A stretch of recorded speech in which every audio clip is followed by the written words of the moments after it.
गुरुर्ब्रह्मा गुरुर्विष्णु गुरुर्देवो महेश्वराय गुरुर्साक्षात् परब्रह्म तस्मै श्री गुरुवे नमः।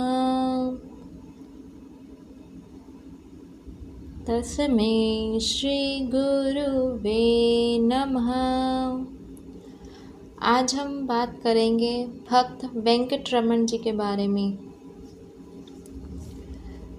दक्षिण भारत में तुंगभद्रा के तट पर श्री रंगपुरम नामक एक छोटे से गांव में एक साधारण से ब्राह्मण परिवार में वेंकट का जन्म ठीक श्री रामनवमी के दिन दोपहर को हुआ था। परिवार छोटा सा ही था। माता पिता, 2 बहनें और एक भाई। वेंकट को इन सबका प्यार एक साथ मिला और परिवार के परंपरागत संस्कारों की छाप उसके कोमल हृदय पर पड़ती गई। घर के आंगन में तुलसी जी का चौंतरा था और उस पर सिंदूर से पोती हुई श्री मारुति की एक सुंदर मूर्ति विराजमान थी। चौंतरे के एक कोने पर श्री मारुति की एक विशाल ध्वजा थी जो ऊंचे आकाश में फहराती रहती थी। प्रत्येक मंगल और शनिवार को रात्रि में श्री मारुति का उत्सव होता, कथा होती, कीर्तन होता और अंत में प्रसाद बंटता। वेंकट के पिता कथा बाँचते, कीर्तन कराते। माँ बच्चे को गोद लेकर बैठती, कीर्तन में पीछे पीछे बोलती। खूब ताल और स्वर के साथ कीर्तन होता। बालक वेंकट अभी माँ के साथ साथ तुतलाता हुआ कीर्तन करता। वेंकट 4थे वर्ष में पदार्पण कर चुका था। अब अच्छी तरह स्वर के साथ कीर्तन करता था। कथा में भी वेंकट को विशेष रस आने लगा था। वह बड़े ध्यान से कथा सुनता। ऐसा मालूम होता कि पूर्व जन्म के संस्कारों के कारण उसे कथा की सारी बातें अपने आप खुलती जाती थी। एक बार मंगल का दिन था। अध्यात्म रामायण के किष्किंधा कांड की कथा हो रही थी। भगवान श्री राम अपने प्रिय भाई लक्ष्मण को पूजा की विधि बतला रहे हैं। प्रसंग बहुत सुंदर था। आज एक बात वेंकट को बहुत प्यारी लगी। कथा आरंभ के समय ही पिता ने व्यासन से श्री मारुति के चरणों में वंदना करते हुए एक श्लोक पढ़कर उसकी व्याख्या करते हुए उन्होंने श्रोताओं को समझाया कि जहाँ जहाँ प्रभु श्री रघुनाथ जी की कथा और कीर्तन होता है वहाँ वहाँ श्री हनुमान जी महाराज अवश्य में रहते हैं और हाथ जोड़े, आँखों में आंसू भरे प्रेम पूर्वक कथा सुनते हैं। श्री रघुनाथ जी को प्रसन्न करना चाहें तो वह श्री हनुमान जी को प्रसन्न करे, उनका आशीर्वाद प्रसाद प्राप्त करे। इस प्रकार बड़ी सुगमता से बहुत थोड़े समय में श्री मारुति की कृपा से श्री रघुनाथ जी के चरणों में अविचल भक्ति प्राप्त होती है। श्री हनुमान जी की उपासना व्यर्थ नहीं जाती। वेंकट के हृदय में यह बात बैठ गई। उसने मन ही मन निश्चय किया कि अब श्री मारुति की उपासना करके प्रभु श्री रामचंद्र जी का दिव्य दर्शन करूँगा, अवश्य करूँगा। श्री मारुति राय के संबंध में अधिकाधिक जानने की लालसा वेंकटरमण के हृदय में बढ़ती गई। रात को जब खा पी लेते तब वह पिता के पास जाकर श्री हनुमान जी के संबंध में पूछता। वेंकट के पिता एक दिन अपने बच्चे को बड़े प्यार से ही समझा रहे थे कि हनुमान जी के स्वभाव में यह विशेषता है कि जो इनके संपर्क में आ जाता उसे ये किसी न किसी प्रकार भगवान की सन्निधि में पहुंचा ही देते हैं।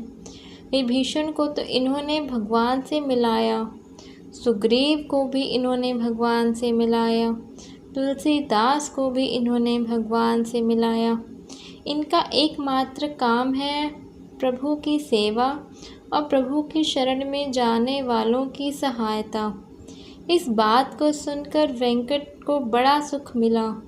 वह समझने लगा कि अब तो मुझे प्रभु के दर्शन हनुमान जी की कृपा से अवश्य होंगे। धीरे धीरे वेंकट सयाना हुआ। 9वें वर्ष में उसका विधिवत यज्ञोपवीत संस्कार हुआ।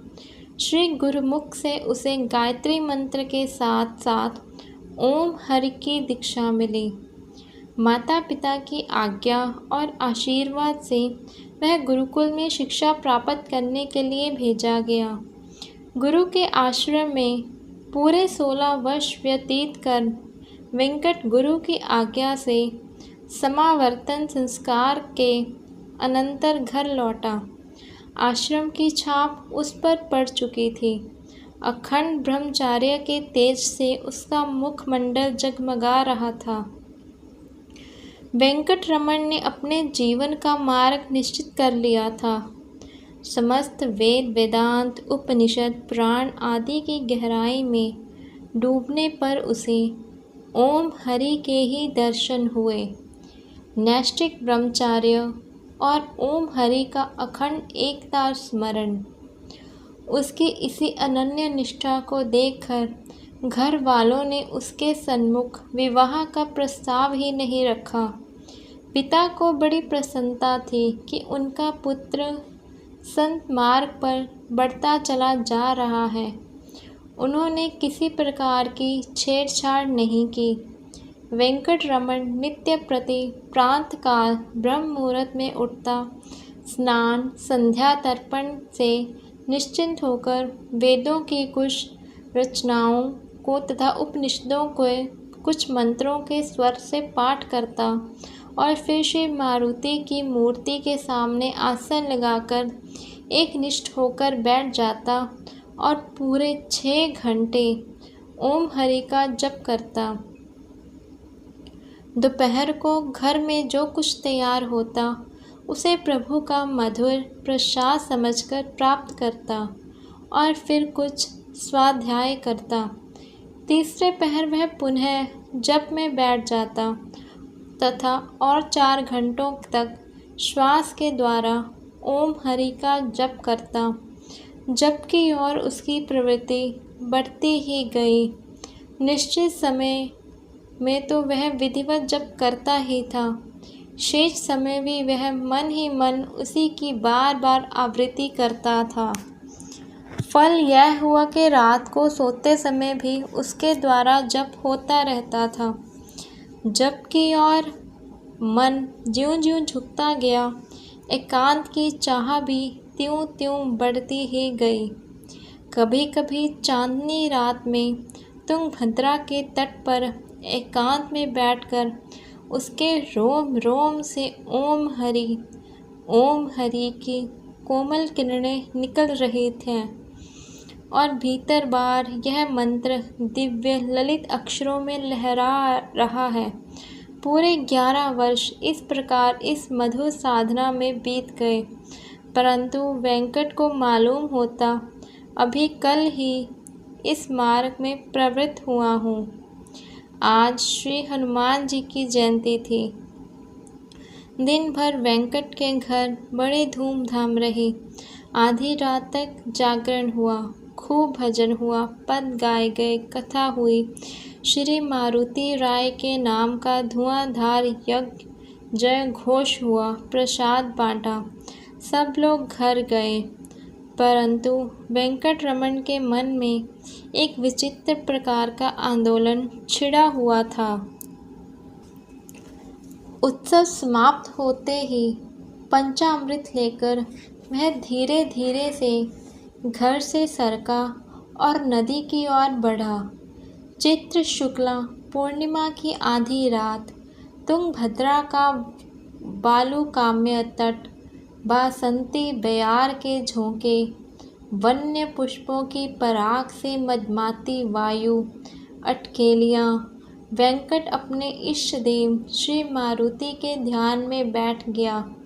बैठते ही समाधि लगी और देखा कि असंख्य वानरों की सेना लेकर मारुति राय आ रहे हैं। धीरे धीरे सभी वानर जाने कहाँ और कब अंतर्ध्यान हो गए और रह गए केवल श्री मारुति राय।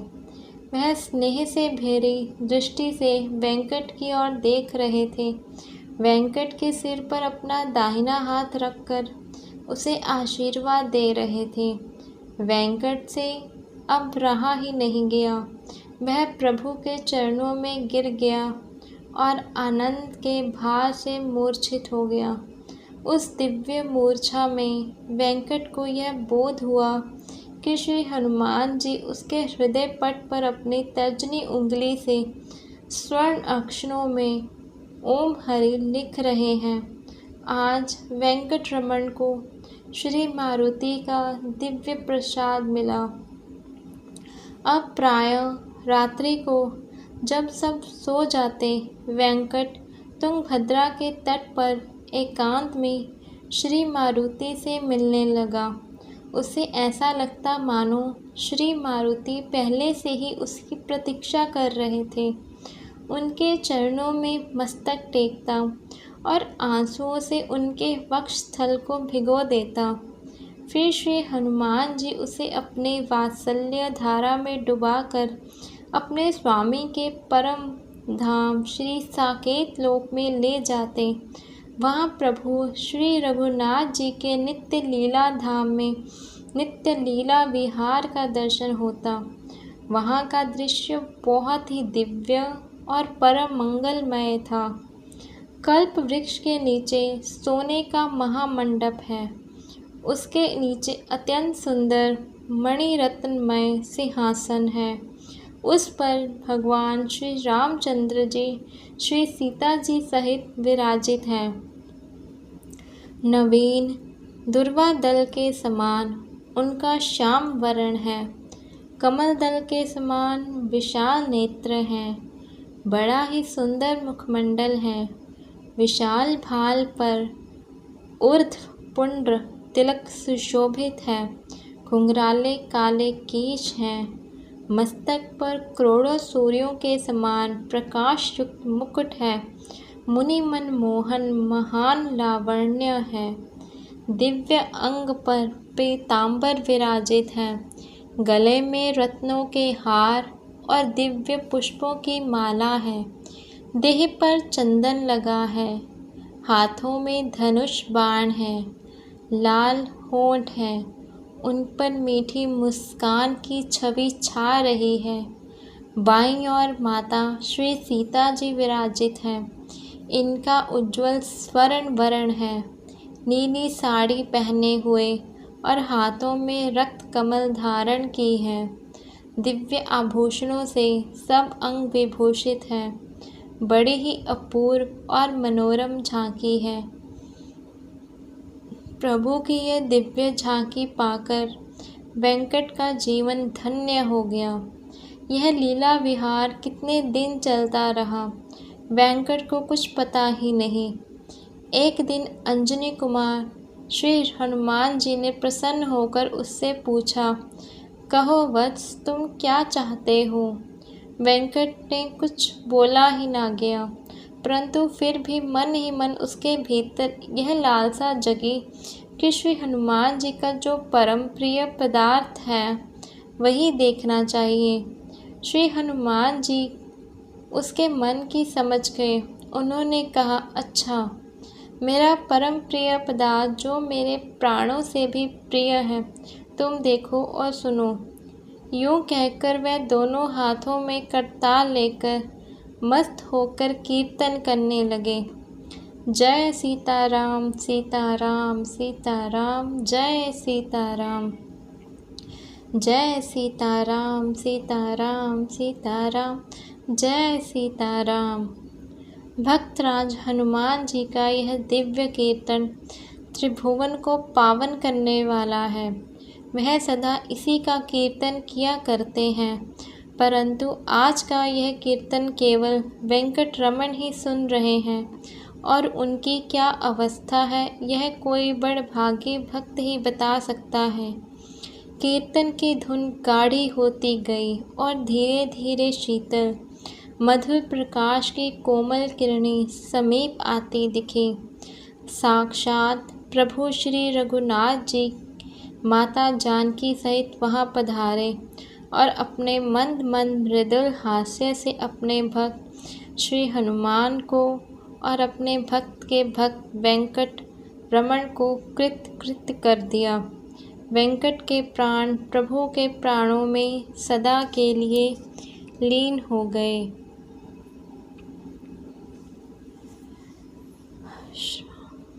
ओम पूर्णमदः पूर्णमिदं पूर्णात् पूर्णमुदच्यते पूर्णस्य पूर्णमादाय पूर्णमेवावशिष्यते।